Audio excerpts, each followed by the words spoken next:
और अब खबरें विस्तार से। हुकूमत ने टीआरएफ पर पाबंदी लगा दी है। मरकजी वजारत दाखिला के नोटिफिकेशन में कहा गया है कि टीआरएफ दहशतगर्दाना सरगर्मियों को आगे बढ़ाने, दहशतगर्दों की भर्ती, दहशतगर्दों की दरअंदाजी और पाकिस्तान से जम्मू कश्मीर में असलहा और मंशियात की स्मगलिंग के अलावा दहशतगर्दाना कार्रवाइयों के लिए नौजवानों को ऑनलाइन भर्ती कर रहा था। वजारत दाखिला के मुताबिक शेख सज्जाद गुल टीआरएफ का कमांडर है और इसे यूएपीए के तहत दहशतगर्द करार दिया गया है। वजारत के मुताबिक इस दहशतगर्द तंजीम की सरगर्मियां हिंदुस्तान की कौमी सलामती और खुद मुख्तारी के लिए खतरा हैं और इसके अराकीन और साथियों के खिलाफ बड़ी तादाद में मुकदमात दर्ज किए गए हैं।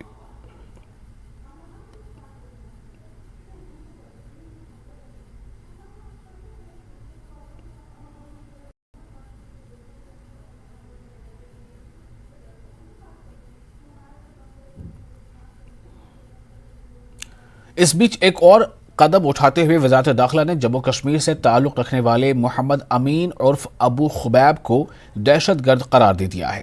अबू खुबैब इस वक्त पाकिस्तान में एक इनफरादी दहशतगर्द के तौर पर रह रहा है। वो लश्कर तैयबा के लॉन्चिंग कमांडर के तौर पर काम कर रहा है। उसने सरहद पार एजेंसियों के साथ गहरे ताल्लुकात इस्तवार किए हैं। वो जम्मू कश्मीर के जम्मू खित्ते में लश्कर की दहशतगर्दाना सरगर्मियों को जिंदा करने और बढ़ाने में अहम किरदार अदा कर रहा है। खुबैब सरहद पार से जम्मू कश्मीर में दहशतगर्दाना हमलों, हथियारों और धमाकाखेज मवाद की सप्लाई और दहशतगर्दी की फंडिंग में भी मुलव्विस रहा है।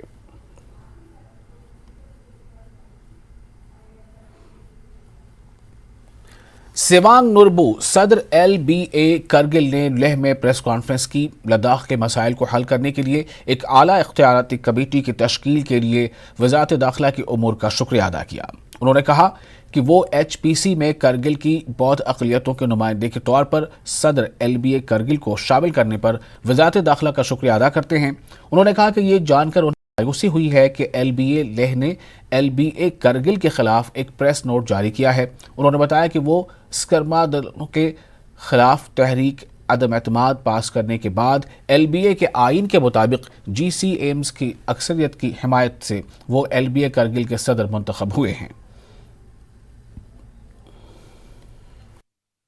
जितने भी हमारे ग्रीवेंसेस है उसको मद्देनज़र रखते हुए हमारे पिछले कई महीनों से हमारे अपेक्स बॉडी और KDA की तरफ से गवर्नमेंट को जो रिक्वेस्ट थी कि हमारे लद्दाख के जितने भी ग्रीवेंसेस उनको सुना जाए, तो उसको मद्देनज़र रखते हुए मिनिस्ट्री ऑफ होम अफेयर्स ने बहुत ही बढ़िया जो है हाई पावर कमेटी का गठन किया। और उसमें से सबसे ज़्यादा खुशी की बात जो हमारे कारगिल डिस्ट्रिक्ट में बुद्धिस्ट माइनॉरिटीज़ रहते हैं उनको सबसे ज़्यादा इस बात की खुशी है, क्योंकि in the history of district Kargil for the Buddhist minorities of Kargil for the first time ever इस तरह के हाई लेवल कमेटी में जो है हमारे रिप्रेजेंटेटिव का जो है उसमें नाम आया। तो उसके लिए हम सब LBA ब्रांच कारगिल की तरफ से सभी बुद्धिस्ट माइनॉरिटीज़ कम्युनिटीज़ को रिप्रेजेंट करते हुए जो कारगिल में रहते हैं, हम मिनिस्ट्री ऑफ होम अफेयर्स का धन्यवाद करना चाहेंगे कि आप लोगों ने हमारी आवाज़ को भी रखने का हमें मौका दिया। और इस बात का हमारे कारगिल में जितने भी बुद्धिस्ट कम्युनिटी के लोग हैं वो अकेले नहीं बल्कि लेह में और बाकी सारे भी काफ़ी खुश हैं, क्योंकि for the first time our voice will be heard directly from us. हम शुरू से LBA कारगिल शुरू से हम लोग प्रेस कॉन्फ्रेंस और प्रेस रिलीज के थ्रू हम हमेशा गवर्नमेंट ऑफ इंडिया से ये रिक्वेस्ट करते आए हैं शुरू से कि जो बुद्धिस्ट कम्युनिटीज़ माइनॉरिटी कम्युनिटी जो कारगिल है उनके जो प्रॉब्लम्स है, उनके जो ग्रीवेंसेस है, उसको बताने का, उसको आगे रखने का हक सिर्फ हमें है। इस चीज़ रिक्वेस्ट को हम शुरू से करते आए हैं और आज हम बहुत खुश हैं कि गवर्नमेंट ऑफ इंडिया ने हमारी इस बात को नज़र समझते हुए हमारी बुद्धिस्ट कम्युनिटी की तरफ से जो है रिप्रेजेंटेशन वहाँ पे रखा। लेकिन इन सभी पिछले 2 तारीख से लेकर अब तक जो है हम सभी लोग काफ़ी खुश थे कि इस तरह का हमें रिप्रेजेंटेशन मिला। हमारे जो बुद्धिस्ट कम्युनिटी है कारगिल में उसके जो फ्यूचर के लिए हम खुद अपनी बातें रख सके। लेकिन अनफॉर्चुनेटली हमें यह कहना पड़ रहा है कि LBA senior vice president mister Tsering Dorje Lakruk साहब के सिग्नेटरी के अंदर एक प्रेस नोट रिलीज हुआ। इसके बाद उनका एक मीडिया ब्रीफिंग भी सामने आया जिसमें वो ये कंडेम कर रहे थे और ऑब्जेक्शन कर रहे थे कि मैं सेवांग नोरबू एलबीए ब्रांच करगिल का प्रेसिडेंट नहीं हूँ, बल्कि स्कर्मा डाडुल प्रेसिडेंट है। तो इस चीज़ को हम क्लैरिफाई करना चाहते हैं क्योंकि अब सबको पता है पिछले कई महीनों से एलबीए करगिल में जो है प्रेसिडेंट को लेके काफ़ी इश्यूज चल रहे थे। तो उसका अभी पूरे मीडिया में इसका हर चीज़ का रिकॉर्ड है, लेकिन इसके बावजूद भी आज हम, क्योंकि एलबीए के वाइस प्रेसिडेंट की तरफ से जब यह स्टेटमेंट आया तो आज हमें मीडिया के सामने आने के लिए हम मजबूर हो गए। हम नहीं चाहते थे कि हम मीडिया में आए और इन सारे बातों को जो है आगे रखें, क्योंकि this are the internal affairs of LBA Leh as well as LBA Kargil. लेकिन आज हम मजबूर हैं क्योंकि हमारे ऊपर इस तरह का इल्ज़ाम हमारे सीनियर वाइस प्रेसिडेंट साहब ने लगाया, तो इसको क्लैरिफाई करने के लिए आज हम आप लोगों के सामने आए हैं। इसलिए क्योंकि अदरवाइज अगर हम इसको क्लैरिफाई नहीं करेंगे तो आम पब्लिक में और गवर्नमेंट ऑफ इंडिया को भी एक गलत मैसेज जाता है, गलत इन्फॉर्मेशन जाता है। इसलिए हम इस चीज़ को क्लैरिफाई करना चाहते हैं। जैसे आप सबको पता है कि जब से एलबीए करगिल का गठन हुआ है तब से जो है हम लोग काफ़ी अच्छा एलबीए का जो कॉन्स्टिट्यूशन है उसके तहत हम जो है एलबीए का प्रेसिडेंट का हमने इलेक्शन कराया। इसके बाद हमने सारे जितने भी काम है उसको as per the constitution of LBA हमने चलाया। लेकिन अनफॉर्चुनेटली ख़ासकर पिछले कई सालों से हम सबको पता है कि लद्दाख को लेकर यूनियन टेरिटरी बनने के बाद बहुत सारे इश्यूज थे जो सामने आए थे। तो उन चीज़ों को लेकर एलबीए कारगिल में सारे जीसीएम्स ने मिलकर, सारे पब्लिक रिप्रेजेंटेटिव्स ने मिलकर हमने बहुत सारे फैसले किए थे इन चीज़ों को लेकर। तो लेकिन अनफॉर्चुनेटली हमारे प्रेसिडेंट जो मिस्टर स्कर्मा डाडुल है वो हमारे जो पब्लिक रिप्रेजेंटेटिव्स और जनरल काउंसिल मेंबर्स ने जो मीटिंग में जो रेजोल्यूशन पास किए थे बहुत सारे एजेंडास को लेके, उसके अगेंस्ट जाके उन्होंने बहुत सारे काम किए। इसकी वजह से हमें मजबूर होके हमें जो है उनके खिलाफ नो कॉन्फिडेंस मोशन लाना पड़ा। लेकिन वो नो कॉन्फिडेंस मोशन लाने से पहले हम कई बार हमारे जो हेडक्वार्टर एलबीए ले है कागातुस्तान के कायदात में जो एग्जीक्यूटिव बॉडी है, सेंट्रल वर्किंग कमेटी है, उनके सामने हमने कई बार उनको हमारे ये ग्रीवेंसेस रखा।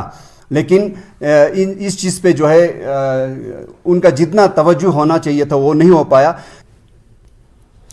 डिस्ट्रिक्ट कांग्रेस कमेटी लेह ने एक प्रेस कॉन्फ्रेंस का आयोजन किया। उन्होंने लद्दाख के लिए तश्कील दी गई हाई पावर्ड कमेटी का खैर मकदम किया है। उन्होंने मरकजी हुकूमत के इस फैसले का स्वागत भी किया है। कांग्रेस ने होम मिनिस्ट्री पर जोर दिया है कि वो कमेटी के मेंबर्स की लिस्ट पर दोबारा गौर करें। उन्होंने केडीए और एपेक्स बॉडी की जानिब तजवीज़ किए गए मेंबर्स को ही कमेटी में शामिल किए जाने की अपील की है। 2 जनवरी को गृह मंत्रालय ने MOS secretary MOS home Shri Nityanand Rai के कायदत में चेयरमैनशिप में जो एक कमेटी का जो गठन किया है, लद्दाख को संविधान के अंदर जो एक सेफ गार्ड का जो बातचीत बहुत जोर शोर से चल रहा है और खासकर 6ठे शेड्यूल को लेकर, तो उसके तहत जो कमेटी का गठन किया है मिनिस्ट्री ऑफ होम अफेयर्स ने, गृह मंत्रालय ने और भारत सरकार ने। तो सबसे पहले मैं कांग्रेस पार्टी इस गठन करने का भारत सरकार को हम स्वागत करते हैं। देर आए दुरुस्त आए। हम चाह रहे थे कि पिछले कई सालों से जब से लद्दाख को एक अलग यूटी का दर्जा दिया गया उसके बाद से हम चाह रहे थे कि लद्दाख के अंदर जो ये मांग उठ रही थी कि लद्दाख को 6ठा शेड्यूल लद्दाख को देना बहुत ज़रूरी होगा। संविधान के 6ठे शेड्यूल में लद्दाख को एक ट्राइबल कम्युनिटी को लद्दाख को डालना ज़रूरी होगा। और भारत सरकार ने भी ये आश्वासन दिया था लद्दाख के लोगों को कि हम बातचीत करेंगे, बातचीत का दरवाज़ा खुला है और हम सारे खित्ते के लोगों से बात करेंगे। और उसके चलते उन्होंने बाकायदा करगिल के केडीए और लद्दाख के लेह के एपेक्स कमेटी से उन्होंने सूची मंगवाया था कि आप हमें उन लोगों का नाम दीजिए कि जो हम कमेटी में रख सकते हैं, जिनसे हम आगे जाके बात करेंगे। तो उसके ऊपर केडीए करगिल और एपेक्स कमेटी ले ने दोनों खित्ते से भारत सरकार को, गृह मंत्रालय को नाम दिया हुआ है, सूची दिया हुआ है किन लोगों को आपने कमेटी जब भी बिठाया जाएगा उसमें किन को रखना है। ये जो 17 लोगों का जो कमेटी का गठन किया है मंत्रालय ने, जिसमें नित्यानंद राय जी खुद स्वयं इसके अंदर चेयरमैन रहेंगे, उसके अंदर हमारे संसद हैं, उसके अंदर हमारे दोनों ज़िले के हमारे चेयरमैन हैं LHDCs के, उसके अंदर फिर MOs के कई अन्य और उसके अंदर अधिकारी भी हैं, और हमारे लद्दाख के उपराज्यपाल श्री R.K. माथुर जी भी उसके अंदर होंगे। और जो इसके अंदर जो एक इम्पोर्टेंट जो हम बात ये करना चाहते आपके माध्यम से, ये भारत सरकार को हम ये जो संदेश जो पहुंचाना चाहते हैं कि जो KDA और एपेक्स और KDA का जो कमेटी का जो अन्य जो कमेटी के लोग हैं उसके अंदर, हम ये चाहेंगे कि जो कमेटी जो एपेक्स और KDA ने जिन लोगों का नाम आगे दिया है ऑलरेडी, जो भारत सरकार के पास जो ऑलरेडी है, उन्हीं लोगों को इसके अंदर रखना बहुत जरूरी होगा। उससे क्या होगा कि उसमें ये चीज सुनिश्चित किया गया है, दोनों खित्ते के लोगों ने जब एक जो लिस्ट को भेजा गया था, कि उसके अंदर जो रिप्रेजेंटेशन होगा लोगों का, जो कम्युनिटीज का जो रिप्रेजेंटेशन होगा, दोनों करगिल और ले दोनों का जो रिप्रेजेंटेशन होगा वो पूरा बराबर है उसके अंदर। तभी उन्होंने बहुत सोच समझकर मीटिंग कर दोनों खित्ते से वहां पर सूची किया है। और हम चाहेंगे कि इसके बाद दोबारा इसके अंदर संशोधन कर दोबारा से इसके ऊपर विचार कर जो यहाँ पर एक शायद एक मांग भी गया है कि उसके अंदर अच्छी तरह से उन्हीं लोगों को रखा जाए जिसका लिस्ट आपके पास ऑलरेडी पहुंचा गया है, जो लोगों ने ऑलरेडी ले और करगिल दोनों से दिया हुआ है। तो ये बहुत जरूरी होगा ताकि बातचीत का सिलसिला एक अच्छे वातावरण में हो। और हम चाहेंगे, हमें उम्मीद है कि इस बातचीत को लेकर केंद्र सरकार जो लद्दाख लोगों की जो मांग है, जो आवाज है यहाँ पर कि 6ठे शेड्यूल को लद्दाख का जो खित्ता है, जो ट्राइबल कम्युनिटी है 97%, उसको 6ठे शेड्यूल में लाना बहुत जरूरी होगा। हमें पूरा उम्मीद है कि आगे जाकर लद्दाख को 6ठे शेड्यूल में डालने का भारत सरकार का, मुझे लगता है इस बातचीत के द्वारा अच्छी तरह से इसके ऊपर वार्तालाप होगा, इसके ऊपर विचार विमर्श होगा। और अच्छी तरह से मुझे लगता है हम चाहेंगे कि ये अच्छी तरह से आगे बढ़े और सूची उसी तरह हो जिस तरह से लद्दाख के लोगों ने जो पेश किया है, जो दी रखी है सरकार के पास, उन्हीं लोगों को वहाँ पर रखा जाए, जिसके अंदर सब लोगों का उसके अंदर पार्टिसिपेशन होगा। ये बहुत ज़रूरी है, इस एक बहुत इंपॉर्टेंट एक विषय है, तो उसके ऊपर विचार करना चाहिए, ये हमारी मांग रहेगी। और फिलहाल एक छोटा सा ब्रेक लेते हैं, जल्द हाजिर होंगे। ब्रेक के बाद एक बार फिर आपका स्वागत है। कॉन्ट्रैक्चुअल लेक्चरर्स ने करगिल में एक प्रेस कॉन्फ्रेंस का आयोजन किया। इन्होंने यूटी इंतजामिया और डायरेक्टर एजुकेशन पर कई इल्जाम लगाए। इन्होंने कहा कि एक बहुत बड़ी साजिश करके सैकड़ों बेरोजगारों के साथ धोखा किया गया है। इनका कहना है कि 2016 में तैनात किए गए 78 टीचर्स को 4 साल के अंदर गैजेटेड पोस्ट लेक्चरर तैनात करने के अहकाम सादिर किए गए हैं, जो गलत हैं। इस बारे में यूटी इंतजामिया ने बगैर किसी बाज़ाब्ता हुक्मनामे के ये काम अंजाम दिया। इनका कहना है कि लद्दाख यूटी में गैजेटेड पोस्ट की तकर्री बंद है। उन्होंने LG से भी इस मामले में मुदाखलत की अपील की है।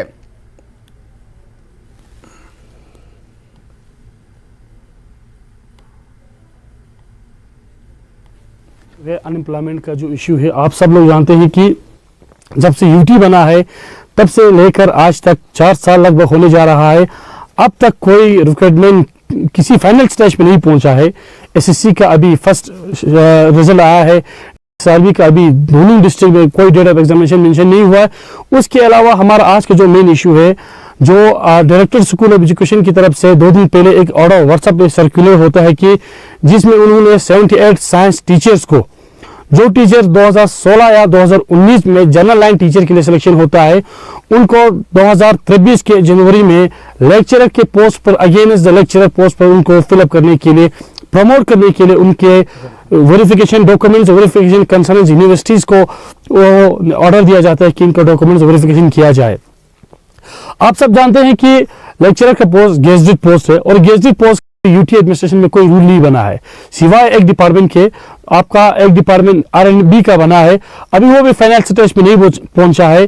R&B का एक रूल बना था, साहू साहब ने उसको शेयर किया था, उस पर फीडबैक कमेंट देने के लिए कहा था। इसके बाद किसी भी डिपार्टमेंट का रिक्वायरमेंट रूल गेजेटेड लेवल के नहीं आया है। और एजुकेशन डिपार्टमेंट वाले ये कह रहा है कि हम 50% प्रमोशन कोटा और 50% डायरेक्ट रिक्वायरमेंट के तहत हम इन टीचर्स को हम लेक्चरर बनाने जा रहा है। सबसे पहला तो ये कि CBSE नॉर्म्स के तहत, NCERT नॉर्म्स के तहत जो अब स्कूल CBSE हुआ है, उसमें आपके PGT और TGT के लिए कोई प्रमोशन कोटा नहीं होता है, दोनों 100% रिक्वायरमेंट कोटा होता है।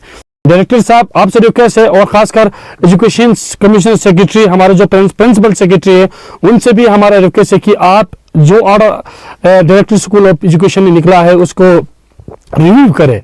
और सेकंड बात, एजुकेशन डिपार्टमेंट की तरफ से गेजेट पोस्ट के लिए कोई भी रूल नहीं आया है। अगर आया है, अगर आप लोगों ने बना है, तो अभी तक वो पब्लिक डोमेन्स में नहीं आया है, और किसी भी गवर्नमेंट या ऑफिशियल या अनऑफिशियल के तहत अभी तक वो किसी पब्लिक रिप्रेजेंटेटिव या किसी आपके ऑफिशियल तक अभी तक वो सर्कुलेट नहीं हुआ है।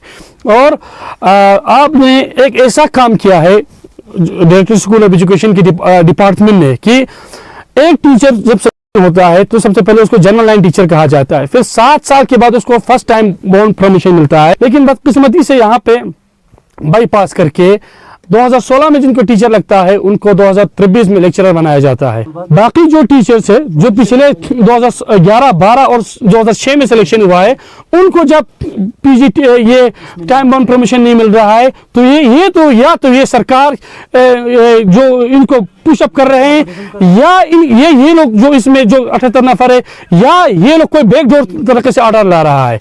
इन 78 लोगों के ऊपर सख्त से सख्त कार्रवाई होनी चाहिए, इनके डॉक्यूमेंट्स अच्छे से वेरिफिकेशन होनी चाहिए, और इनके टाइम बाउंड परमिशन से पहले कब इनका ज्वाइनिंग ऑर्डर दिया था, कब ये गवर्नमेंट जॉब में आए थे, और क्या ये 78 बंदे क्या 4 साल में क्या इनके पास कौन से अलग डिग्री है कि इनको 4 साल में लेक्चरशिप दिया जाए। इन सब के ऊपर हम गवर्नमेंट एजेंसी से रिक्वेस्ट करते हैं कि जो भी एजेंसीज है हमारे सरकार की, चाहे वो एडिट वाला हो या हमारे सरकार की दूसरे एजेंसी से, उन सब से हमारे रिक्वेस्ट किया जाए कि इन पर इंक्वायरी किया जाए। लद्दाख में मौसम सरमा की बर्फबारी पहाड़ की बुलंदी पर कुदरती ग्लेशियर्स बनाती है, जो गर्मियों में आहिस्ता आहिस्ता पिघलती है और पिघलने वाले पानी को आपानी और पीने के लिए इस्तेमाल किया जाता है। लेकिन ग्लोबल वार्मिंग की वजह से लोग सर्दियों के दौरान पानी को महफूज करने के लिए मुतबादिल तरीके तलाश करने पर मजबूर हैं। हालिया दहाइयों में बहुत से लद्दाखी देहात पानी के मसाइल का सामना कर रहे हैं। ग्लोबल वार्मिंग और मकामी ब्लैक कार्बन आलूदगी के असरात की वजह से हिमालयाई ग्लेशियर तेज़ी से कम हो रहे हैं। लद्दाख के चंद गांव पहले ही पानी के मसाइल की वजह से अपनी वादियों को छोड़ने पर मजबूर हो गए हैं। लद्दाख में पानी के बहरान को हल करने के लिए Himalayan institute of alternatives Ladakh के रैमन मैग्सेसे अवार्ड याफ्ता सोनम वांगचुक ने पानी को महफूज करने के लिए सर्दियों में लद्दाख के मुख्तलिफ देहात में मसनूई ग्लेशियर्स बनाने का मंसूबा तैयार किया है। इसके लिए नौजवानों की खास तौर पर हौसला अफजाई की जा रही है। न्यूज़ 18 लद्दाख की टीम ने आंगवांग गांव में एक आर्टिफिशियल ग्लेशियर का दौरा करके इसके तैयार करने के तरीक़ेकार से लेकर दीगर उमूर पर एक रिपोर्ट तैयार की है। अभी हम एक आइस गुफा में है जो आर्टिफिशियल ग्लेशियर के तौर पर बना रहा है। तो ये आंग गांव में बना रहा है, जो आंग गांव ले से लगभग 100 किलोमीटर की दूरी पर है। उसके बाद गांव से भी यहाँ 1 घंटे ट्रैकिंग करने के बाद यहाँ पहुँचता है। तो लद्दाख में काफ़ी सालों से बर्फ़ कम गिरता है, तो समर में पानी की शॉर्टेज रहता है। इसलिए जो हायल ने एक अल्टरनेट सोल्यूशन निकाला, जो आर्टिफिशियल ग्लेशियर की तरह बना के समर के लिए पानी कंजर्व करता है। तो हमारे साथ इसके बारे में डिटेल जानकारी देने के लिए जो आइस स्तूपा के जो एक मेंबर है हायल के थुप्तन दवाजी, तो हमें ये आइस स्तूपा के बारे में बताइए कि कैसे चलता है। जुले और सलाम। मैं पहले न्यूज़ 18 लद्दाख में शुक्रिया अदा करना चाहता हूँ कि वो यहाँ पे आके आइस स्तूपा प्रोजेक्ट के बारे में कवर कर रहे हैं। तो हम सबको पता है कि ग्लोबल वार्मिंग की वजह से लद्दाख जैसी जगह पे बर्फ़ कम गिरना शुरू हुआ है, जिसकी वजह से बहुत सारी जगह पे पानी का किल्लत हो रहा है। यहाँ पे पानी कम होने की वजह से तो ऐसे आर्टिफिशियल ग्लेशियर बनाने का जो प्रैक्टिस था वो बहुत पहले था। तो हम सबको पता है ग्लेशियर मैन ऑफ लद्दाख बोल के आबान पहले उसने कुछ 30 साल पहले उन्होंने शुरू किया था। उसके बाद 2013 में 13 में का सिग्मो वांगचुक ने एक नया तरीका जो कि ग्लेशियर बनाने में, जो कि एक लो एल्टीट्यूड में जो नीचे भी बना सकते हैं, ऐसा एक टेक्निक किया जो कि आइस स्तूपा नाम से जाना जाता है। तो अभी हम उसके अंदर बैठे यहाँ गुफा में। तो आप में ये कैसे चलता है उसके बारे में आपको मैं थोड़ा बताऊंगा। तो हम जब पहले स्टार्ट करते हैं आइस स्तूपा, उसमें एक ट्राइपॉड बोल करते हैं जिसमें मेन सपोर्ट होता है एक पाइप जो ऊपर जाता है। तो ये जो पानी होता है यहाँ से आप देख रहे हैं भाई काफ़ी प्रेशर में आ रहा है। तो ये पानी कोई मोटर पे लगा नहीं है, ये जो कि हाई डिफरेंस होता है, जो कि यहाँ और जो सोर्स होता है ऊपर के उसकी हाई डिफरेंस की वजह से इतना प्रेशर यहाँ पे बिल्ड हुआ है। तो इस पानी को यूज़ करके हम बहुत ऊंचे स्तूपा की शेप में एक ग्लेशियर बनाते हैं जो कि आइस स्तूपा जाना जाता है। जो पानी हम इतना प्रेशर से आ रहा है, इसमें बिल्कुल ही हमने कोई मोटर वगैरह नहीं चला, ये नेचुरल फ्लो होता है और इसको इसके थ्रू जाके वहाँ स्प्रिंग। जी, ये बिल्कुल ही इसमें मोटर वोटर कोई पावर यूज नहीं होता है, जो कि हाई डिफरेंस है, जिसमें एक हाई डिफरेंस में सबको पता है एक पाइप में अगर हाई डिफरेंस होगा तो इसमें एक प्रेशर अपने आप बिल्ड होता है। तो उसी प्रेशर की को मदद लेते हुए हम ये स्ट्रक्चर बना रहे हैं ये वाले। तो अभी ऐसे दिन में ऐसे खुला छोड़ा है, तो जब शाम को ठंडी होता है तभी ये पानी ऊपर छोड़ते हैं। जी, तो अभी हम बाहर देख सकते हैं बहुत ही धूप है, तो जब धूप के टाइम अगर ये ग्लेशियर आइस पे जब पानी जाता है तो वो जल्दी मेल्ट होता है, तो इसलिए हम ज़्यादातर दिन को हम छोड़ के रखते हैं और रात को या शाम को हम छोड़ना शुरू कर देते हैं। वो डिपेंड भी करता है, अगर क्लाउडी डे होगा, अगर धूप नहीं होगा, कम होगा, तो उस टाइम हम दिन को भी छोड़ के रखते हैं। तुफान जी, और एक चीज बताइए कि हायल काफी सालों से आइस स्तूपा बना है डिफरेंट जगह जगह जहाँ पानी की शॉर्टेज होता है, और लोगों में इंटरेस्ट जगाने के लिए आप लोग उनको अवार्ड भी रखा, तो इस साल कहाँ कहाँ आइस स्तूपा बन रहा है? जी हाँ, तो वही हमने 2018 से हमने ये एक अवार्ड रखना शुरू किया था, जिसमें जो बच्चे हैं यहाँ पे, आपको सबको पता है विंटर वेकेशन होता है, तो जो यूथ होता है वो ड्रग्स की तरफ ना जाए, इसीलिए हमने एक कंपटीशन रखा है जिसमें हम लास्ट में एक अवार्ड भी देते हैं उनको। तो इसमें हम यही करना चाहते हैं कि सारा यूथ इस प्रोजेक्ट में इंगेज हो अपने अपने विलेजेस में। तो आपको पता है यहाँ कारगिल साइड में बहुत सारी जगह है जो स्नो पे डिपेंड है, तो यही ग्लोबल वार्मिंग की वजह से अभी स्नो कम हो रहा है, तो वहाँ पे कारगिल साइड में बहुत सारे बन रहे हैं। इस साल करीबन 22 विलेज है जो कारगिल में बना रहा है और कुछ लेह में है। जो विलेज के यूथ है उनके वॉलंटियर के साथ आप बना रहे हैं, क्योंकि वो लोग का भी बहुत सारे योगदान रहता है कि आइस स्तूपा बनाने के लिए। जी, तो बहुत सारे विलेजेस का जो यूथ होता है वो अप्रोच करते हैं कि हमें भी बनाना है, हम आप प्लीज गाइड कीजिए। तो हम अगर ऐसे कुछ विलेज होगा तो हम उनको गाइड करते हैं, वहाँ पे जाके हम सिखाते हैं उनको, अगर कुछ प्रॉब्लम होगा तो हम स्पेशली विजिट करते हैं। देख पा रहा होंगे कि पानी दिन में अभी स्तूपा के ऊपर, ये ग्लेशियर के ऊपर नहीं छोड़ा है, क्योंकि बाहर धूप है, तो इसलिए ये पानी जानता नहीं, इसलिए ऐसे छोड़ के रखा है। तो जैसे जैसे शाम या सुबह होता है तो पानी बाहर छोड़ता है। और इस गांव के कुछ यूथ भी है, उनसे पूछेंगे बाहर जाके, ये ग्लेशियर के बाहर जाके हम उनसे भी पूछेंगे कि ये जो ग्लेशियर है उन गाँव के लिए कितना फायदेमंद रहेगा। मेरा नाम सेतांग मुर्मू है, मैं तिमेसगाम आंग गांव से हूं, और न्यूज़ 18 को मैं हमारे तरफ गांव वालों की तरफ से, तिमेसगाम गांव वालों की तरफ से यहां तक आने के लिए बहुत धन्यवाद कहना चाहता हूं। क्योंकि ये हमारा ग्लेशियर जो है दिसंबर फर्स्ट वीक से हमने इसको बनाने की कोशिश शुरू की थी, और ये हायल की थोड़ा मदद और उनके ट्रेनिंग की मदद से हमने ये आइस स्तूपा बनाने की शुरू की थी जनाब। जी, तो आप कैसे मेहनत करते हैं, कितना दिन वो काम करना पड़ता है आपको, कैसे, मतलब ये आप अंदर से तो देखा है कि कैसे पानी छोड़ते हैं, तो आप लोगों को गांव से लगभग यहाँ काफी दूर पैदल चलना पड़ता है, आप लोग कैसे काम करते हैं बताइए। जी सर, हम लोग यहाँ गांव से सुबह 8 बजे यहाँ आता हूँ, और 8 बजे आने के बाद ये जिस दिन धूप ज्यादा होता है तो उसको बंद करना पड़ता है सर, दिन में पानी बंद करना पड़ता है, और रात को हम इसको 2-3 बजे के बाद फिर चालू करता हूँ पानी को। जी, कहना चाहेंगे जो आइस स्तूपा आपको क्या सक्सेस लगता है लद्दाख की जो पानी की इश्यू को सोल्व करने के लिए? जी सर, इनको तो सक्सेस तो होने की पूरी उम्मीद है, क्योंकि हम ये जो गांव से इतना नजदीक बनाने की कोशिश कर रहा हूँ, क्योंकि जो ग्लेशियर का पानी यहाँ गांव में पहुंचने तक काफी टाइम लगता है सर। गांव के खेती बाड़ी जब शुरू होते हैं मार्च अप्रैल मई में जी, इसलिए हम इसको थोड़ा नजदीक बना रहे हैं, और काफी हमें ये पानी की उम्मीद है कि क्योंकि ये जो अच्छा फायदेमंद होगा सर गाँव वालों के लिए।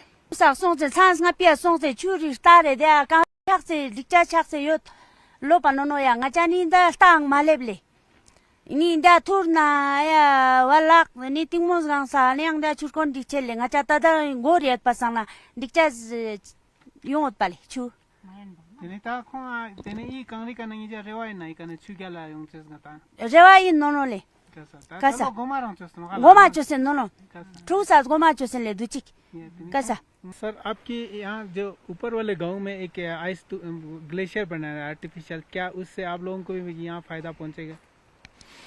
जी हाँ, सबसे पहले न्यूज़ 18 को धन्यवाद। जी हाँ, पहुंचेगा हमको फायदा, क्योंकि जब मैं छोटे थे तो यहाँ बहुत बड़ा इस नाले में बहुत बड़े ग्लेशियर हुआ करते थे जब मैं छोटे थे, मैं बकरी चरा रहा था। तो अभी तो ज़माने के हिसाब से, इन्वायरमेंट के हिसाब से बिल्कुल पिघल गया है। लिहाजा कल हेल्थ और हमारे आंग गाँव के कुछ जवाने वॉलंटियर वहाँ आइस तूफा बना रहा है। तो उस तूफे आइस तूफा कामयाब ज़रूर होगा, हम दुआ करते हैं भगवान से। बिल्कुल फ़ायदा होगा हमारे लिए, बहुत फ़ायदा होगा। जितना आंग गाँव के लोगों से हमें बहुत फ़ायदा होगा इसमें जी। इनको बहुत ही उम्मीद है कि आने वाले जो समर में अच्छा पानी रहेंगे। इस बार ये फर्स्ट टाइम ये बना रहा है। तो मैं आपको बताऊं कि लद्दाख में काफी सालों से जो बर्फ कम गिरा है, इसलिए अल्टरनेट एक सोल्यूशन निकला है, जहां पर जो ग्लेशियर वाटर जो विंटर में पानी वेस्ट होता है उसको एक ग्लेशियर बना के फिर ये धीरे धीरे समर में जो खेतों में काम आता है। कैमरामैन सोनम रंजन के साथ आंग ओइलैंड से मुरूफ तांजन।